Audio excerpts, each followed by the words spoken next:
Hey everybody, welcome. I hope you guys are having an awesome week so far. Today we're going to talk about spiritual baths.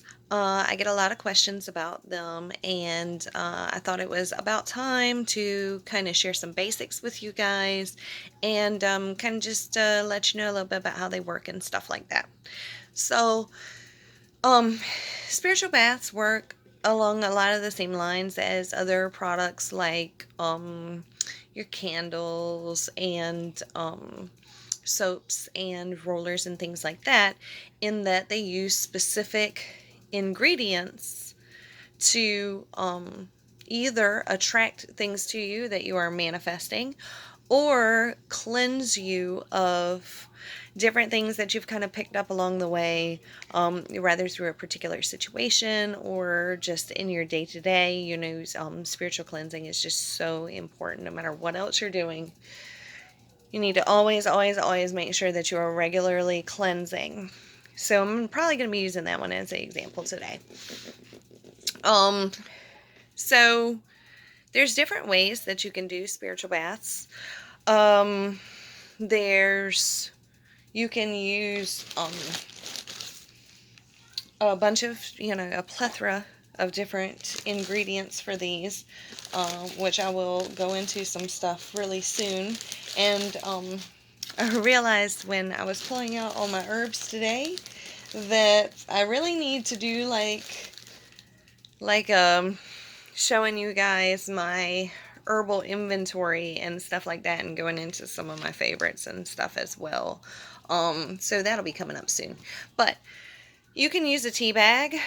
You can use like regular ones, or you can use reusable ones.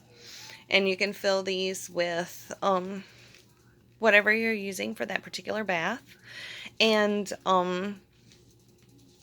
that way you don't have a bunch of loose herbs in your tub if that's something that you're trying to avoid. Now, some people want to have the loose herbs in their tub floating around, and if that's you, that's fine. There's nothing wrong with it. I've done that before too, but you don't really want certain things going down your drain and stuff like that. So just kind of keep that in mind. Whatever is going to work best for your lifestyle. Another thing that people do, I don't really do this method that much, but I see a lot of people that do, and it's using like a bowl, and you put your ingredients in the bowl with water, and then you can use like a candle in a holder in the bowl as well. And because it's got the water and stuff, kind of keeps it a little more safe that way. And you can have this floating in your bath. So that's, an option as well. One of the things to keep in mind is when you're doing a spiritual bath, it's not the same as like dropping a bath bomb in there and being like, yay. There are some bath bombs that you can use to manifest, but generally, when you're doing stuff like this, you should be doing it every day for a period of time. So 3 days, 7 days, 9 days. Sometimes it just kind of depends on what you're doing, but like a minimum of 3 days. So, and preferably the same time every day. It's a process and not a spa treatment. Okay? So, that's something that you do to take care of yourself. That's, an enjoyable experience kind of thing. Spiritual baths are a means that are serving a purpose of helping you manifest something or cleanse yourself from something. And because of that, they need to be done at regular intervals for a specific period of time. So that's really important. So don't throw some herbs and oils in a bath and then be like, cool, I'm done. It needs to be more than that. So back to different ingredients and stuff like that. If you were doing like a spiritual cleansing kind of thing, you might be using some hyssop and some rue.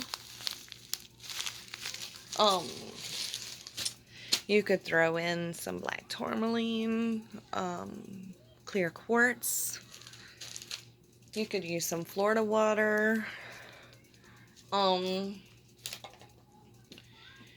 You could even, throw in some oils that you feel like would be really cleansing for that and stuff as well. I can't give you all of my recipes. But you start off by getting those materials, mixing them together with the intent of what you're trying to do. And then you can meditate over them, pray over them. It just kind of depends on what your specific process is and stuff like that as well. And then you'll use them to take a bath on whatever schedule routine warrants for that particular situation. And I always suggest whenever you're doing something like that, that you light a candle and you have a glass of water in the bath area as well while you're doing it. So that's something important to keep in mind, because we're doing this a lot of the same way that, like I said, we would do candles and things like that. Now, one of the incredible things about baths is when you're doing the spiritual baths, you can feel it. It's such a tangible feeling. You're doing the spiritual cleansing, like you can feel all of that emotional, spiritual build up, whatever. Like you can feel it just dissolving, dissipating. You feel lighter. You feel just truly cleansed from an emotional and spiritual aspect. It's an incredible feeling. And when you're manifesting, you can feel the excitement of the things that you're attracting. So it's an awesome thing. For those that like baths and stuff like that, it's an incredible way to manifest, and an incredibly powerful way to manifest as well. So I highly recommend it. You do want to take the bath for, at least 20 minutes, 20, 30 minutes. And you want to make sure that you're able to, meditate and focus on your goals while you're doing it. So, yeah, that's spiritual baths for you. I do make them. And so if that's something that you would rather somebody else put together for you, feel free to, reach out, and I can help you get started with that. If you have any other questions, comments, share your experiences, stuff like that, I love to hear them. Comment below. Please, just let me know what your favorite spiritual bath is, or what your favorite use would be for a spiritual bath. So I'd love to hear that as well. If you haven't already, please subscribe and hit the little bell icon so you never miss a video. And if you like this video, please give it a thumbs up. Thanks so much for watching, and I will see you guys again soon. Bye.